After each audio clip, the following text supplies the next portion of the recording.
I dare you. No, I double dog dare you. I dare you today to test God. More specifically, to test the promises of God. The Old Testament prophet Malachi was approached by God in Malachi chapter 3, verse 10, and God said, I challenge you, I dare you to bring your offering and put it in the storehouse and test me and see if I do not provide for you abundantly. A faith worth having is a faith worth testing. But testing God is a tricky proposition. We have to be careful with that because there's a fine line between testing God and disrespecting God. We understand what this is. There's a story from the Gospels of the temptation of Jesus. In Luke chapter 4, it tells us that Jesus was led out into the wilderness to fast and pray for 40 days. And then in one of the greatest understatements in the Bible, it says after 40 days of fasting and praying, he was hungry. And there in his moment of vulnerability is when the devil came to him and tempted him in 3 ways. First of all, he said, if you are in fact the Son of God, I know you are capable of turning these stones into bread.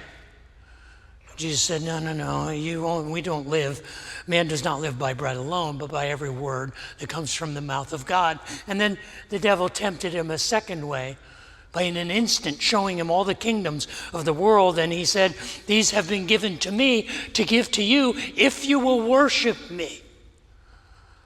And Jesus says, no, you worship God and God alone.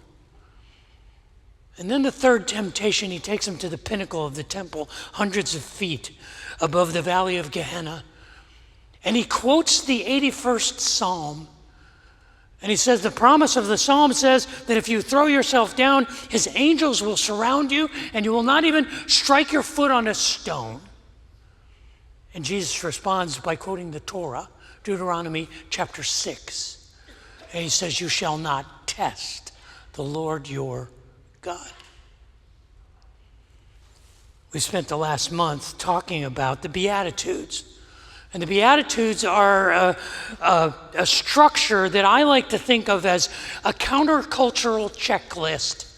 If we want to go against the tide, if we want to be a people who live differently on purpose, these are 8 ways for us to do it. But they're not just a countercultural checklist, not just a guideline for living right side up in an upside down world. They are also poetic couplets of promises of blessing. If you do this, then you will be blessed. And if we put those blessings to the test, we run into a challenge. Because what does it mean to be poor in spirit? While we're familiar with mourning, what is the kind of mourning that this is talking about that is a blessed mourning? What does it mean to be meek or to be humble? What does it mean to hunger and thirst for righteousness? What exactly does it mean to show mercy? What does it mean to be pure in heart? What is the attribute of a peacemaker? What does it mean to be persecuted? Who of us wants to be persecuted because of righteousness? And then if it's hard for us to discern exactly what it is we have to do to be blessed, the blessings themselves are ambiguous and awkward. What does it mean that theirs is the kingdom of heaven? What does it mean that those who mourn will be comforted? What does it mean that the meek will inherit the earth? Who really wants this place anyway? What does it mean that those who hunger and thirst for righteousness will be filled? Filled with what? If we show mercy, does that mean that the mercy comes back to us automatically? What does it mean that if we are pure in heart, we will see God? And to be a peacemaker, to be called a child of God, what is the benefit of that? And to be persecuted because of righteousness, to again, theirs is the kingdom of heaven. How does this work? If this is a quid pro quo, if this is a cause and effect, if this is an exchange, if you do this, I will give you this, it's really hard for us to put it to the test. But today I want to single out the 5th beatitude. In Matthew chapter 5, verse 7, Jesus says, blessed are the merciful, for they will be shown mercy. It is the only one of the 8 Beatitudes where what you show is what will be shown to you. What you give is what you get. What you put out will be brought back to you. Exactly the same. If you show mercy, mercy will be shown to you. I want to put that to the test by examining how is it that we show mercy and how do we know it when mercy is shown to us.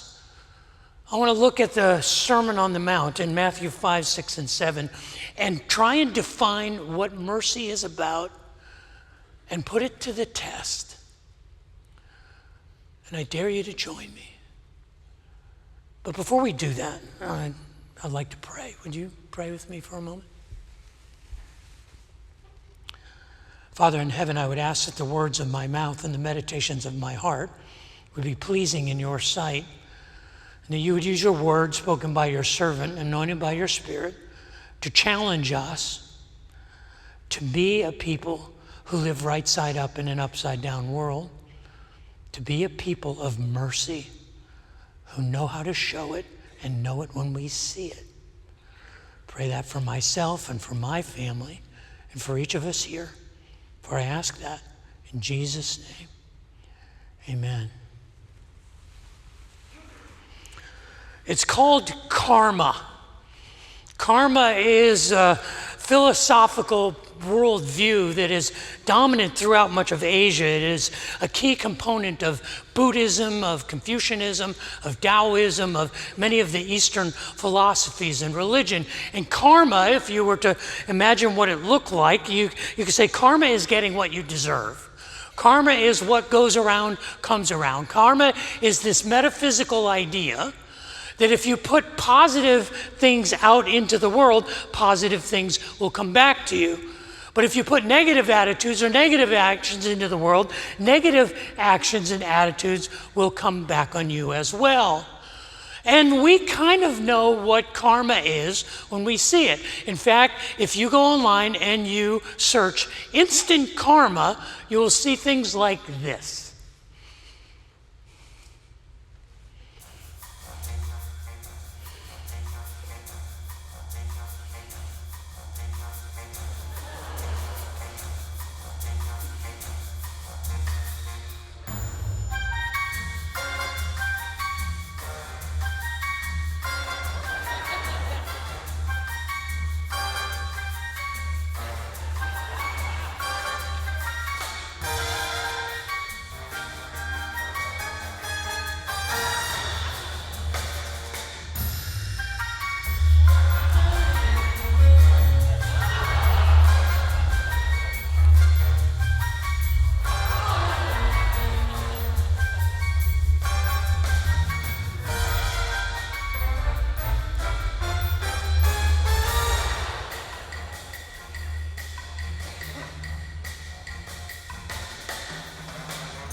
I particularly like the shovel. But is it really true? Before you write off karma as some metaphysical nonsense or some unscientific hogwash, you have to realize that the universe that we live in does operate in a cause and effect kind of way. I mean, if you're familiar with Newton's third law of motion, Newton said that for every action, there is an equal and opposite reaction.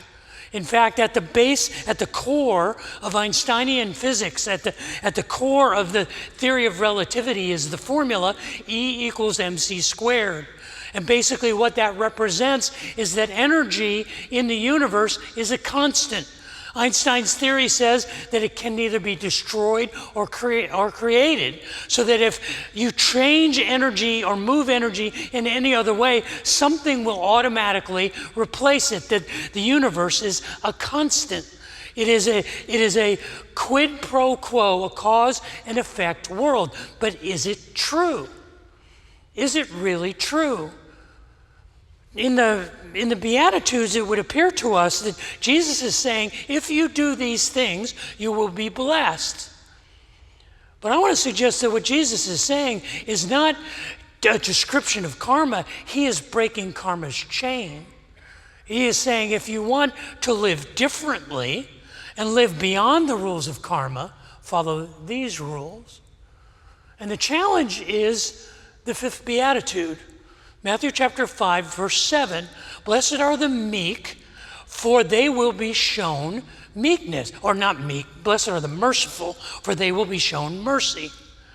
What does that mean? What does it mean to show mercy? The word is the same there. The thing that we show is exactly the same thing that will be shown. And in ancient Greek philosophy, the idea of mercy was a liability. The ancient Greek philosophers like Plato and Aristotle and Socrates believed that mercy was detrimental.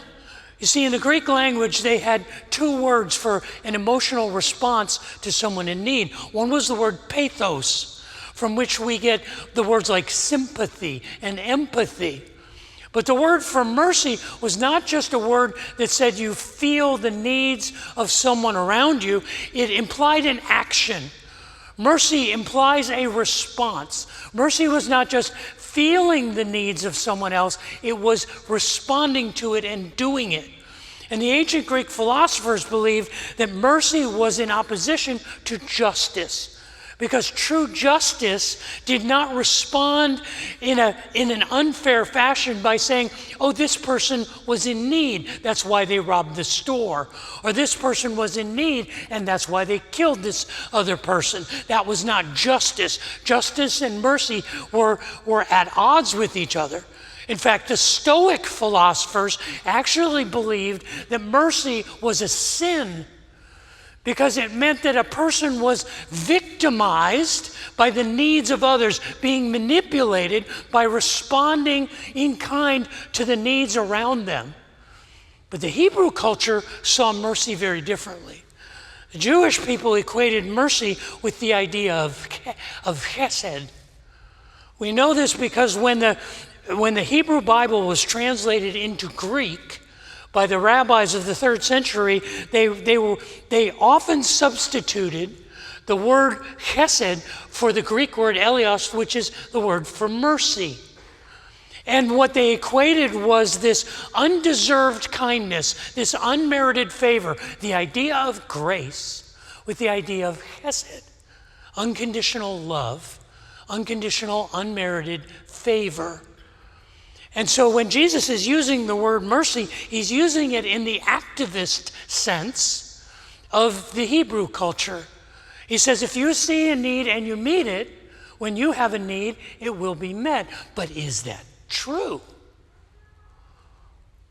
I want to put it to the test. I want to look at the rest of the Sermon on the Mount and suggest 5 tests. Put this equation, this quid pro quo, this karma of mercy to the test. And the first test is what I call the test of the priority of first forgiveness. In Matthew chapter 5, down in verse 23, Jesus basically says, if you are presenting your offering at the altar, and you realize or you remember that your brother or your sister has something against you, set aside your offering and go to them and be reconciled to them, and then come back and make your offering. The first test of mercy is the test of initiating forgiveness first, not waiting till the other person apologizes, not waiting till the person who offends you acknowledges their offense. Mercy initiates. Now we can test this, we can do this, and it's pretty obvious, I think, to most of us. When we're going out of our way to be reconciled with someone who hurt our feelings or who offended us or who harmed us in some way, we know we're sucking it up and we're initiating that mercy. Where it's really hard to discern is when it comes back to you. Because most of the time we don't even realize we've offended someone. We don't even realize that we have harmed someone. I didn't know that you were holding that against me. Many times, when you initiate that forgiveness, the person is surprised. They sometimes even deny, oh, no, that wasn't a problem. But you see, it's about us. It's about the one who initiates mercy. That's the test. The response is difficult to discern. The second test is what I call the law of seconds, or the rule of seconds. The second cheek, the second coat, and the second mile. In Matthew chapter 5, Jesus tells us that if someone slaps you on the cheek, turn to them the other cheek. And if someone takes your coat from you, then give them your cloak also. If someone forces you to go 1 mile, go with them 2 miles. And again, we understand when we're going the extra mile. We understand when we're turning the other cheek. I had a friend who said, well, really, you don't have 2 cheeks, you have 4 cheeks. So maybe there's more going on than you realize. But no matter how many cheeks you have, the reality is we are responsible when we show mercy to go the extra distance, to give them your coat and your cloak, to go the extra mile. And we very rarely recognize that when someone else is doing that for us. If you don't believe me, ask your spouse. If your spouse will be honest with you, they'll say, yeah, you annoy the crap out of me with the way you eat. The things you eat and the way you chew, it just makes me insane. The TV shows you watch, I want nothing to do with. You are just annoying when you drive. You're the worst driver I have ever ridden with. But I go the extra mile. I sit by passively. I don't say a word. I turn the other cheek when you say those dumb things that you say. And so often we never see it coming back to us. Because the person who is turning the other cheek and giving us their cloak and giving us their coat and going the extra mile is doing it without mention. See, this is the challenge of the test of mercy, that it's difficult to do, and it's even more difficult to see. The test of first forgiveness, the test of seconds. The third test is what I call the test of anyway, always. Down in Matthew chapter 5, verse 49 or 43, Jesus says, you have heard it said, you are to love your friends and hate your enemies. But I say to you, love your enemies and do good to them. Because when you do this, it sums up all of the law and the prophets. Loving your enemies. Can you imagine that? I think, and not to really bring this up, but I don't know if you've noticed, but we are in the middle of a political season, an election season. Can you imagine seeing 2 opposing candidates having a discussion of their opposing policies and points of view? And one of them looked at the other and said, you know what? I disagree with everything that you represent. I disagree with your policies. I disagree with the way that you would govern. I disagree with everything you do, but I love you. It's almost impossible to even fathom that level of public mercy. So not only is it difficult to see someone who loves you because they're identifying you as their enemy. Oh, by the way, you're my enemy. How does that make you feel? I love you anyway. I'm not sure I'm over the you're my enemy part. It's difficult. It's difficult to do. It's even more difficult to discern. The fourth test is the test of the silent trumpet and the secret hand. And what I mean by this is in Matthew chapter 6, verse 1, in the middle of verse 2, in the middle of the Sermon on the Mount, Jesus says, when you give your offering to the poor, and the word there is a derivative of the word for mercy. In the Hebrew culture, giving to the poor was the same as mercy. Giving alms is literally to be merciful to someone. And he's saying when you are being merciful to someone, don't announce it with trumpets.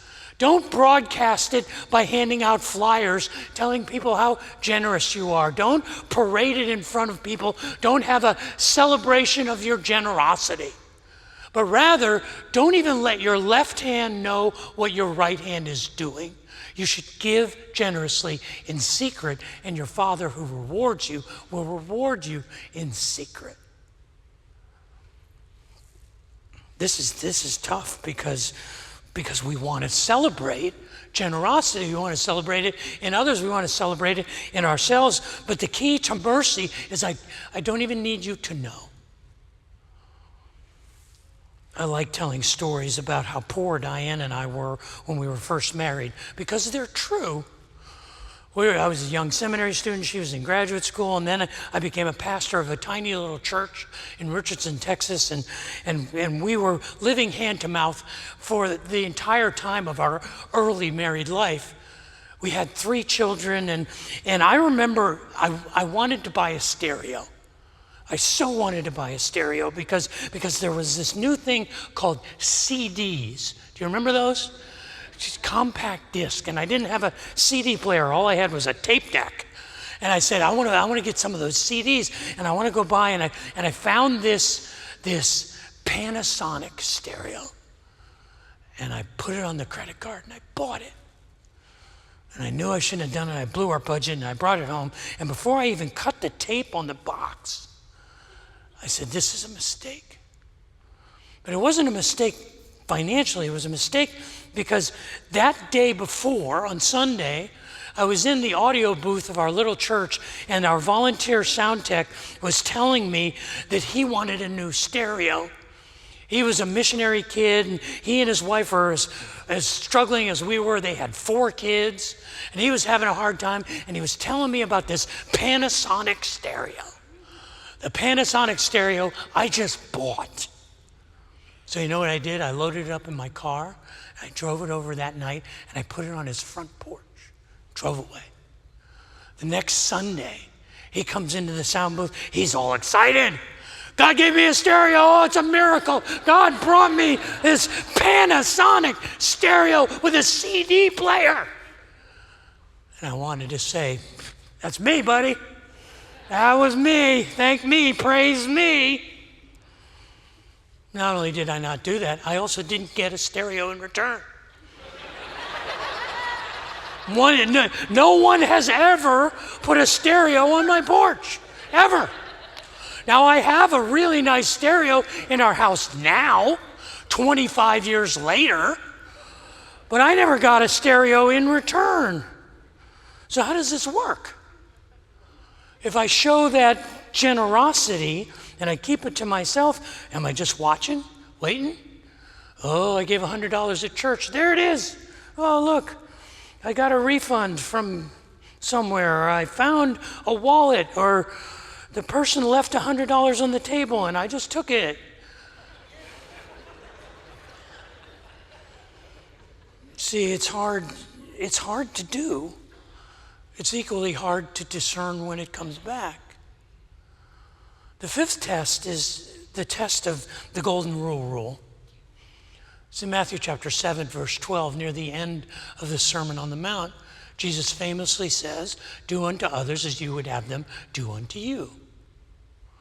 And that seems simple enough until you hear someone like Cassidy talk about how hard it was for her to be even kind to herself, to show herself mercy. You see, doing unto others as you would do unto them also often involves a projection of our own self-loathing.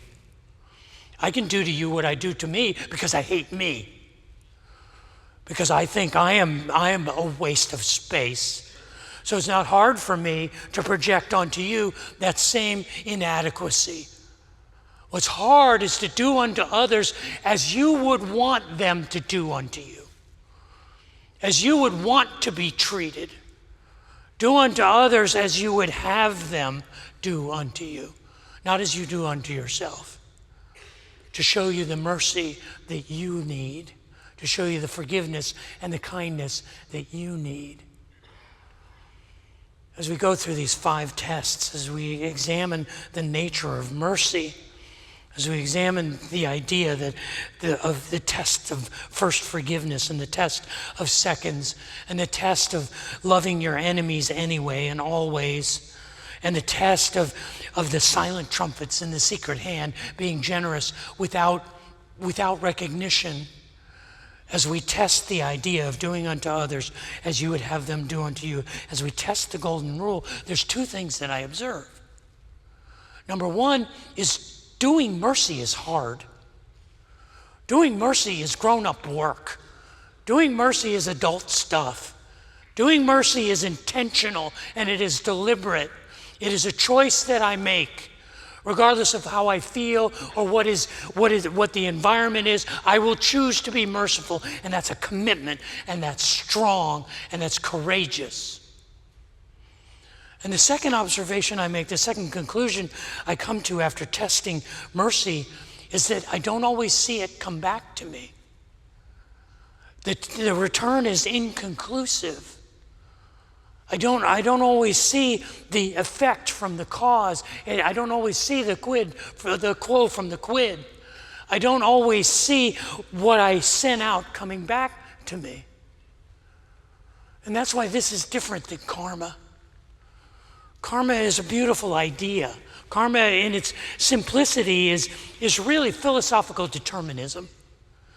Philosophical determinism is an ideology that looks at the world as just a cause and effect. Philosophical determinism is really just the expression of the idea that there was a cause that created a chain reaction, and we are just a million years down the chain.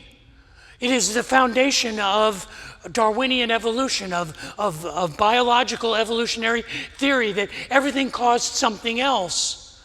It is the idea that we are inescapably locked in a chain reaction of cause and effect. You've probably heard the axiom that it's possible that a butterfly flaps its wings in the jungles of Brazil, and it creates the storm that creates a hurricane that devastates the southeastern part of America, that everything is connected to everything else. And karma says this is true. There's some quotes of karma that I like. I like this one. People who create their own drama deserve their own karma. How about this? Some people create their own storms and get mad when it rains. Sometimes you get what's coming around, and sometimes you are what's coming around. And karma is this: the more love you give away, the more love you will receive. I like how that looks, because it looks like this. Excuse me, anything you draw in 7 seconds, I'll buy you. 7, 6, 5, 4, what's that? What's your name? Would you rather have a doll, or would you rather give away $1,000 to everybody in the store right now? $1,000 to everyone in the store. Why is that? Because when you say kindness, kindness comes to you. Would you like $50? It's just for you. She won $1,000. She wants to give it to strangers. Oh, congratulations. Thank you for your kind heart. You're welcome. Would you like $50? Why, honey? I want other people to have it. I thought you were the most beautiful girl I've ever seen. Now I find out you're the nicest. Can I hug you? Yeah. Oh my God, sweetie. I just found out today I'm a cancer survivor. So you really made my day. Would you like $50? Sure. You can buy all the toys you want now. Thank you. Would you like $50? May I give you a hug? Yeah. Thank you so much. Oh my goodness. I will come back to you. Since you're so kind, we wanted to give you a bigger surprise. You were the kindest. Just give me all those. $1,000. I'm from Africa, Cameroon. In my country, the way you bless somebody, you wipe their feet. May your feet take you far, Thank far you. in life. She makes me want to cry. Thank you. You're welcome. Thank you. Thank you. Thank you. I wish that's how it worked. I wish that karma was reliable, but it's not. In our experience, we know that what we give out is not always what we get back. You see, the test is not a test of the promises of God. The test is a test of our confidence in the promises of God. It was on the second day of the month of Adar, which in the Hebrew calendar correlates to the 16th day of the month of March in our calendar. And the year was 597 BC. And it was on that day that the Babylonian armies of King Nebuchadnezzar breached the temple walls in Jerusalem and pillaged it. During the sacking of the city of Jerusalem, the Babylonians assassinated, killed, slaughtered tens of thousands of Israelites. And it's estimated they took into captivity at least 10,000 people to serve as slaves. And from among these slaves, the Babylonians selected the best and the brightest of the Jewish people and made them servants in the courts of King Nebuchadnezzar. And among the best and the brightest of these who were carried off from Jerusalem to Babylon were 4 Hebrew young men. Their names were Hananiah, Mishael, and Azariah. And they had a 4th friend who was given the Babylonian name Belshazzar, but we know him as his Hebrew name, Daniel. And we know his 3 friends by their Babylonian names, Shadrach, Meshach, and Abednego. And in Daniel chapter 3, there's a story that I think every one of us has heard at one time or another. The aristocracy of Nebuchadnezzar's royal palace were conspiring to bring down these young Jewish exiles. And in order to do that, they constructed a gigantic statue of King Nebuchadnezzar, and they put out an edict that said everyone in Babylon must bow down and worship the image, the idol of Nebuchadnezzar, and if they did not, they would be thrown into a furnace and burned alive. Well, Shadrach, Meshach, and Abednego famously said, we're not going to bow down. When the king heard about this, he was enraged, and he brought them into his presence. And they refused to bow, and they refused to bend, and they refused to worship his image. And this enraged Nebuchadnezzar to the point where he commanded that the furnace that would incinerate them be heated 7-fold beyond what it had ever been heated. And the fire was so intense that when these young men were bound and thrown into the fire, the soldiers who threw them into the fire were themselves incinerated. And in Daniel chapter 3, it tells us the remarkable miracle of somehow Nebuchadnezzar and his court looked into the fire, and they saw not 3 men, but 4 walking around in the fire. And Nebuchadnezzar looked at the 4th man and said, he looks like a son of the gods. And so he commands them to come out, and Shadrach, Meshach, and Abednego come out of the fire. And it says that their hair was unsinged, their clothes were unscorched, and they didn't even smell like smoke. But the most remarkable part of that story is not the story of their deliverance from the fire. It's what takes place back in verse 16 as they stood before the king. The king said, you are facing certain death. I will have you incinerated if you do not bow down. And they said, we will not bow, we will not bow, we will not bend, and we will not burn, because we believe that the God of Abraham, Isaac, and Jacob, that our God is able to deliver us from your hand. And the remarkable thing is what they said in verse 18. In verse 18 of Daniel chapter 3, they said, even if he does not, we still will not bow, and we still will not bend. See, the test that I dare you to take today is not a test of the promises of God. It is a test of your confidence in them.